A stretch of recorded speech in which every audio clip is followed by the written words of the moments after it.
첫 번째 경기는 도르트문트와 하이덴하임의 경기입니다. 도르트문트는 지난 시즌 리그 5위를 기록했지만 챔피언스리그 파이널까지 이끌었던 에딘 테르지치 감독이 떠났고 구단 레전드 출신 누리 사인을 새로운 감독으로 선임했습니다. 누리 사인 감독의 경우 터키 리그의 안탈리아 스포르를 지휘하며 지도자 커리어를 시작했고 당시 중하위권을 전전하던 안탈리아 스포르를 시즌 중도에 맡아 마지막 리그 16경기에서 10승 6무 0패를 기록하며 리그 7위까지 끌어올리며 감독으로서 좋은 평가를 받았고 자신의 친정팀인 도르트문트의 지붕을 잡게 되었는데요. 왼쪽으로 누리 사인 감독의 축구를 직접 접한 것은 이번이 처음입니다.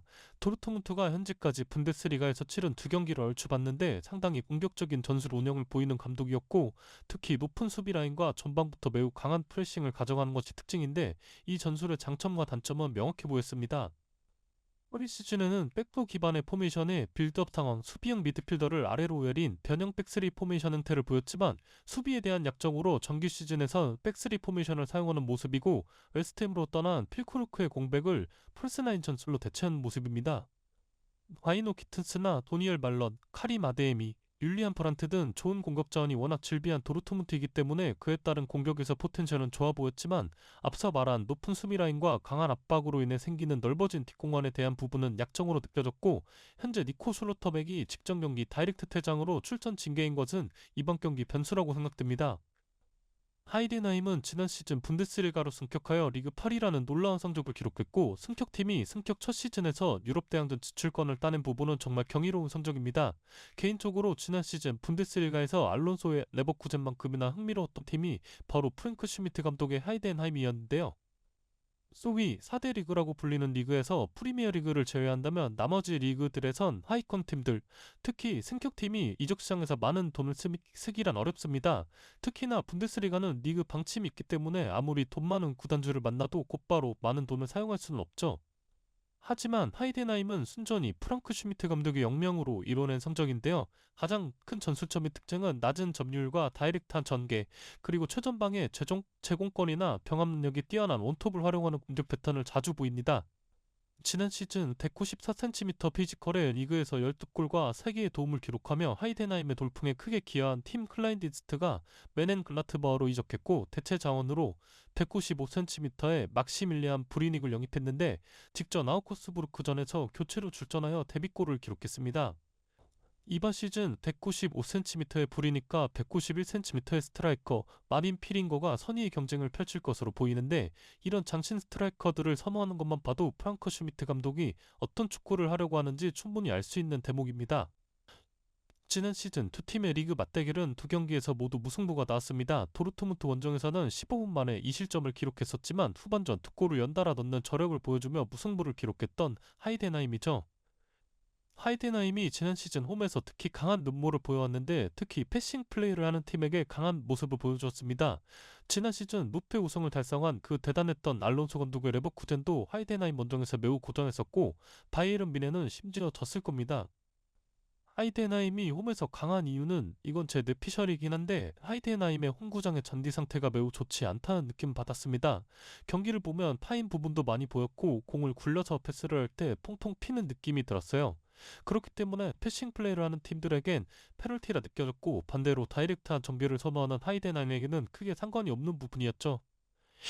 물론 이번 경기는 도르트문트의 홈 경기이긴 한데요. 하지만 홈팀에게 있어 결코 쉬운 경기는 되지 않을 거란 생각이 드는 것이 하이덴하임은 지난 리그 두 경기에서 승격팀 창크트 파울리와 아우크스부르크를 상대로 모두 승리했으며 이 두 경기에서 6골을 넣고 단 한 골도 실점하지 않으며 시즌 초반이긴 하지만 현재 분데스리가 1위를 기록 중입니다.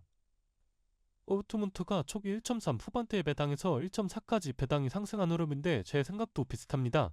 이번 시즌 도르트문트에 와서 이제 막 몇 경기 치른 초보 감독 누리사연 감독을 믿기엔 리스크가 큰 배당이라 생각하며 이상하게 언더 배당이 하락 중인데 저는 이 경기 다득점 경기 가능성을 높게 보고 있기 때문에 오버로 추천드립니다.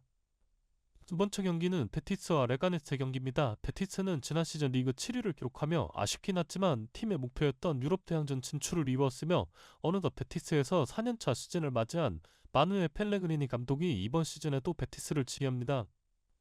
지난 시즌 베티스는 이스코가 이코업과의 경기를 푼 차가 정말 컸던 팀인데요. 이스코가 별장한 경기의 승률 격차 또한 매우 컸던 모습이죠. 이러한 부분은 이번 시즌에도 여전히 반복되고 있으며 현재 발목 부상으로 11월까지 결장이 예고된 이스코의 공백을 메꾸는데 어려움을 겪고 있는 모습입니다. mem피스는 지난 리그 3경기에서 아직까지 승리를 기록하지 못하고 있는데 개막 전 지로나와 1대1 무승부를 시작으로 2라운드 알라베스전 무승부 그리고 A매치 브레이크 직전 레알 마드리드 원정에서 2대0 패배를 기록했습니다. 베티스는 이스코 결장으로 부족해진 공격에서 창의성을 푸르네스나 로셀토가 메꾸어줄 수 있을지가 관건입니다. 레가네스는 지난 시즌 라리가2 우승팀이며 이번 시즌 라리가로 다시 돌아온 모습입니다. 지난 리그 4경기에서 1승 2무 0패로 나쁘지 않은 성적이었지만 지난 2경기에서 단 한 골도 기록하지 못한 모습이며 기대 득점은 0.5xg로 매우 저조한 수치입니다.